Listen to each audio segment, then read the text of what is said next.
We were doing about the living things around us, yes, and difference between the living and non-living things. Okay. Now, the plants, animals, human beings, and microorganisms are the living things. Our living things consist of what? Around us, we can see many different types of plants. As we have done in lower classes, the different types of plants are the shrubs, the climbers, the creepers. We see these things around us. Then the animals, different types of animals are unicellular organisms, then multicellular animals, etc. And the human beings and the different types of microorganisms. These all consist the living things. Okay? And the other things which are not living are regarded as the non-living things. What can we see around us which are not living? They are the table, the chair, the bed, the air, the water, the soil, etc. All these are included in non-living things.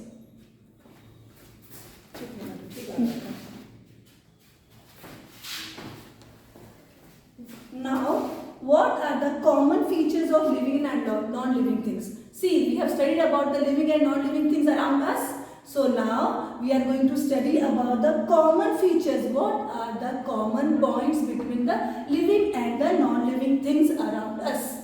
Now, first point that we are going to study in detail is all living and non-living things have mass and they occupy space. What do you mean by this? You mean by this that all the living and non-living things around us, they have some mass, means they have some weight. Okay, as we know, see, we know that weight is a non-living thing, but we say na it's 2 kg, 1 kg, means we are talking about its mass. And also when we are talking about the human being, the living things, we say that it's 2 kg child, or it is 10 kg child, or it's a 40 kg man. Okay, now, and it occupies space, means what? Whatever thing, take an example of a book. When I am keeping it somewhere, it requires some space, it occupies some space. So, it's a non-living thing. And if I am talking about a living thing again, take an example of an elephant. It also occupies space. Yes. So, the first point of the common features between the living and the non-living thing is that all living and non-living things have mass and they occupy space. Okay. And the second point that we are going to deal today in this point is, thus both living and non-living things are made up of matter. Every living and non-living things are made up of matter. Okay. And the third point is, both living and non-living things are made up of structural units. Means what? All the living and non-living things, they have some structure by which they are made. Okay. So, the third point that we are going to deal today is that both the living and the non-living things are made up of structural units.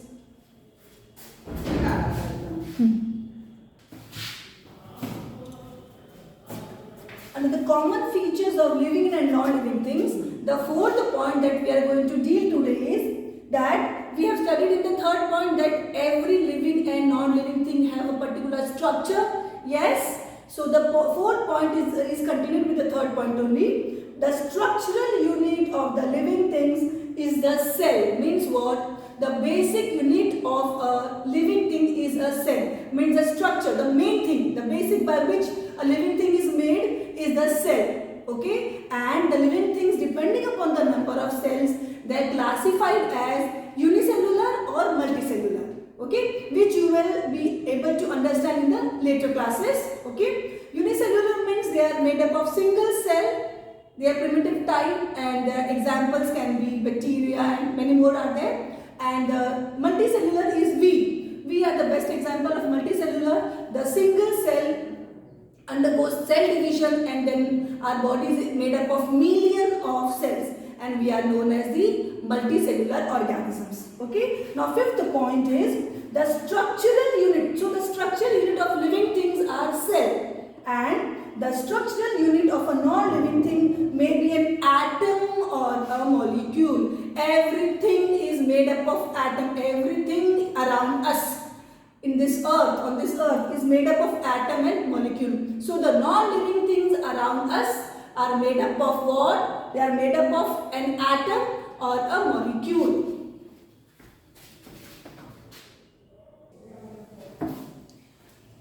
Now we have studied, children, about the similarities between the living and the non-living things. Okay. Now next we are going to study about the differences between living and non-living things. It's very important to know the difference between the living and non-living things. Then only we will be able to understand the different characteristics of the living things and the related topics. Now, the first difference between the living and the non-living thing is, living things grow, non-living things do not grow. Okay? Living things, we know that the living things, they were born with a single cell and then they started growing.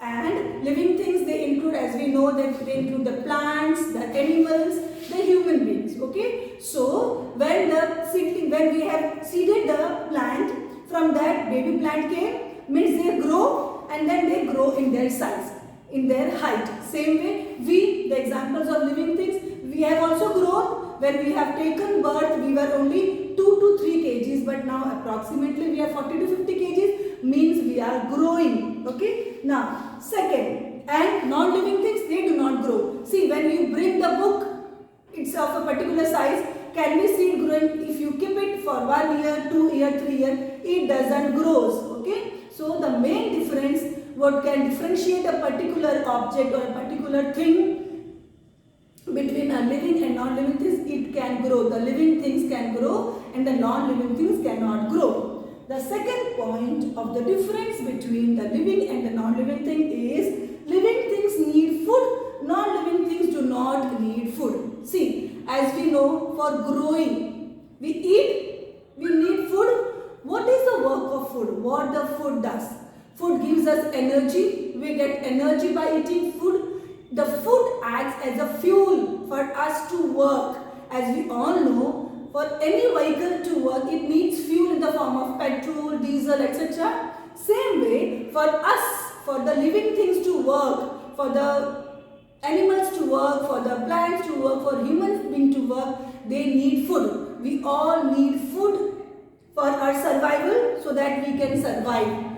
We eat food in the form of dal, chapati, and rice, etc. Plants, they need, their food is the water you put, the sunlight, all those things acts as a food for them. And depending upon the food we eat, we are further differentiated into carnivores, herbivores, omnivores, that we will do in the later stage of this chapter. Okay, children?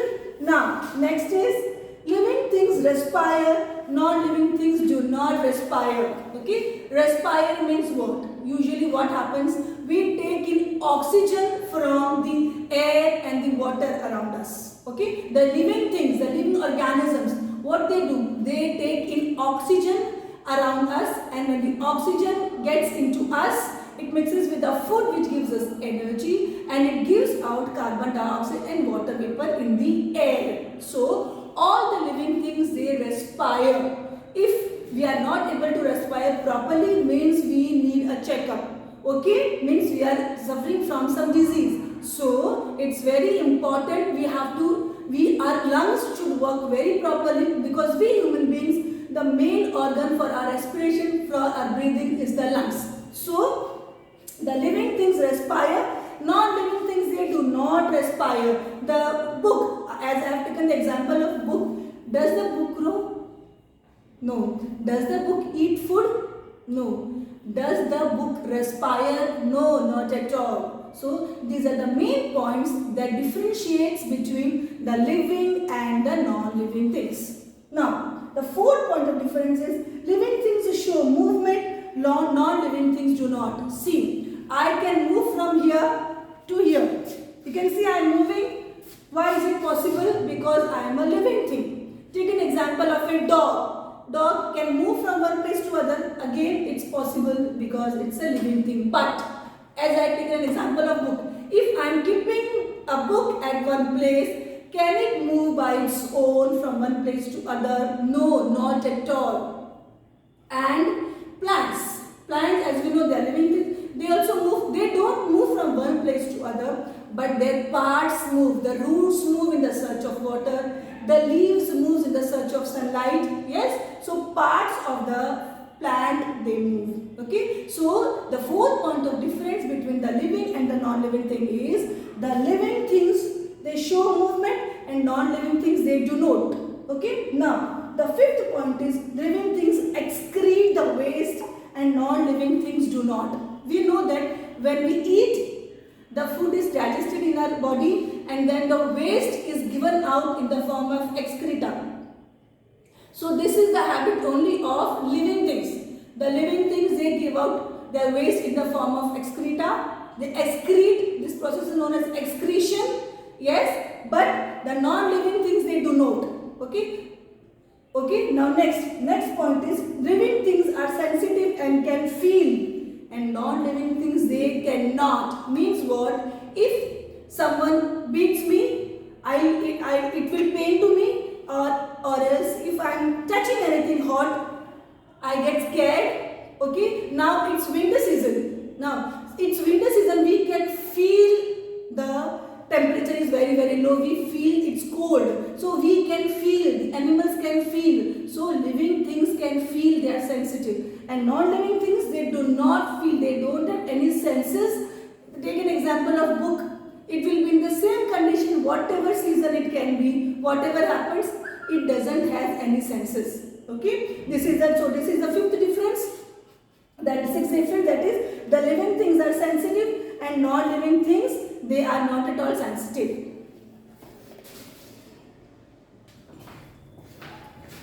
So the 6 points we have dealt with the difference between the living and the non-living things. Now the last point of main difference which differentiate between the living and non-living things are living things they reproduce and the non-living things they don't reproduce.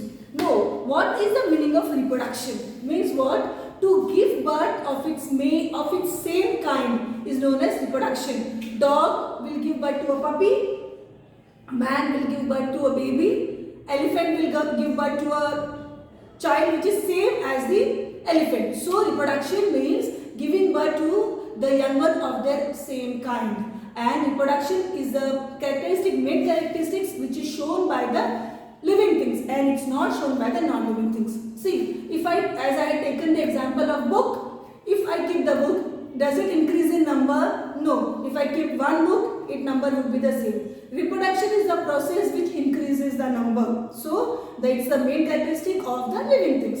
And this is the reproduction is the characteristic which differentiate between the living and the non-living thing. So, if I will give you some examples, would you be able to give the difference between the living and the non-living things? Depending upon the differences, I have taught you 7 differences. Okay, now let's proceed with the main characteristics of living things. What from the differences that we have studied today, now we are going to study about the main characteristics of living things. What do you mean by characteristic? Characteristic mean the thing, property which is present in that particular organism is called characteristic. So now we are going to study about the characteristics of the living things. The first characteristic of living things are made up of cells. As I have taught you before, all the structural unit of a living thing is a cell. Okay, the cell organelle and all those things you will study in the later classes. Okay, so just you have to understand that the living things and all the living things are made up of cells. And the second thing is living things grow. As I have told before, I will not exaggerate more. We have studied that the living things, they grow. Means when we are taken birth, we were very small, but as the number of cells increase, our body size increases.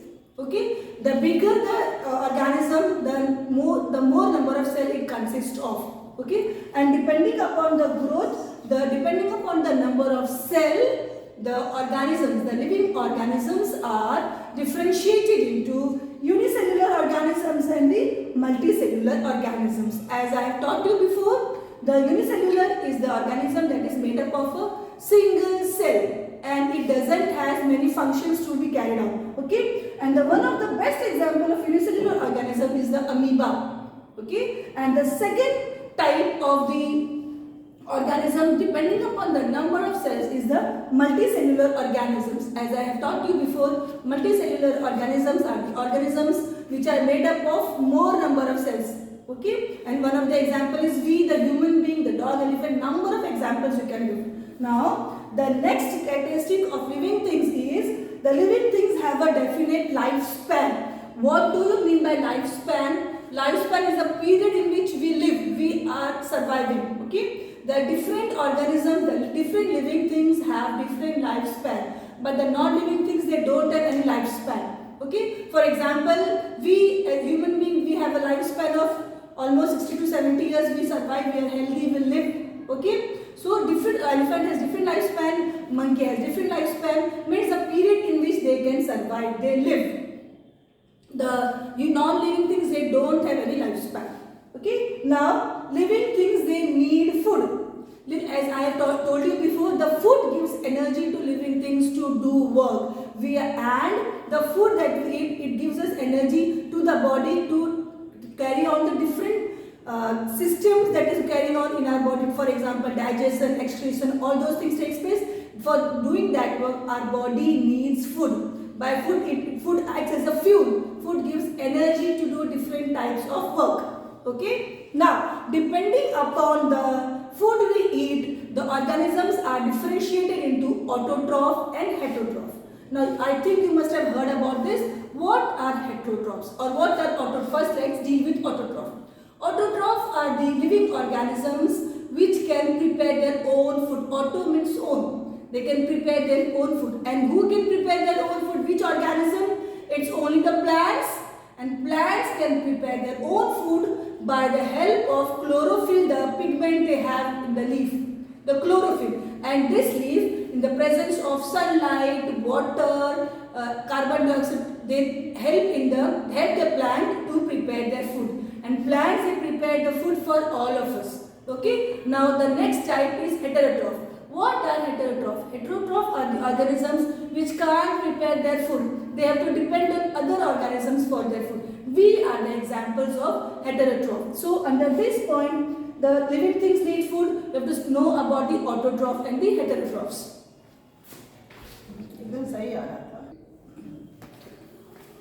4 points of the characteristics of living things we have studied. Now let's proceed with 5th point. The 5th point is the living things, they show movement. As I have told you before, see, I can move. Yes, you can see me moving. This is possible because I am a living thing. Okay. But this book, can it move from one place to another till I don't help it? No, it can't move. So it is the main characteristics of living thing is that living things, they can move. We can change the position by ourselves, but plant, as you know, it's also a living thing, but it can't move from one place to another. Its parts move. For example, its stem moves, its root moves in search of water, the leaves move in search of light, sunlight. So the parts of the plant, they move, means they show movement. Mimosa plant, touch me not. If we touch, it closes itself. So these are the different movements it shows. Okay. Now, next point, that is the main characteristic of living thing is living things excrete waste. We eat the food that we eat, it gives energy, and the waste that is produced during this process is given out in the form of excreta, and this is done only by living things. So this is one of the characteristics of living thing, that they can excrete, and this process of giving out waste is known as excretion. Now, next point is living things, they respire. We respire, or the plants they respire, the animals they respire. We respire means what? We take in oxygen from the air, or the fishes and the aquatic plants or animals, they take oxygen from the water. So we take in oxygen, this is called respiration, and we give out carbon dioxide and the water vapor to the air. So we, the living things, ourselves, the animals, the plants, we all respire. For life to exist, we need oxygen. See, as we know, this corona time, it's going on in COVID, they had the problem in taking in oxygen. So you come to know, the live example is there, we come to know that it's very important to respire. Our lungs should work very properly, and for lungs to work properly, we should be away from many wrong things like smoking, having liquor, etc. So have healthy life. Now, next point, that is a characteristic of living things, living things respond to stimulus. What do you mean by stimulus? If I am hitting someone and the stimulus, and the child is he will respond. How it will respond? It will try to protect itself. Or else if some cold pot is there, hot pot is there in front of me, if I touch it, if it's hot, I remove my hand. So this is I am responding to the stimulus, the utensil. Okay. So this is the best example of responsiveness to stimuli. That characteristic is known as responsiveness to stimuli. Means what? We respond to different things that are going on around us. One of the example is touch me not. If we touch it, it closes itself because it is responding to our touch. So this is that characteristic. Touch me not, you know, isn't it? So this is the characteristic of living things, that responsiveness to stimuli. And the next characteristic is living things, they reproduce. That is called reproduction. Means we, or the elephant, or the dog, or the plants, they can give birth to young one of their own kind. And that characteristic is known as reproduction.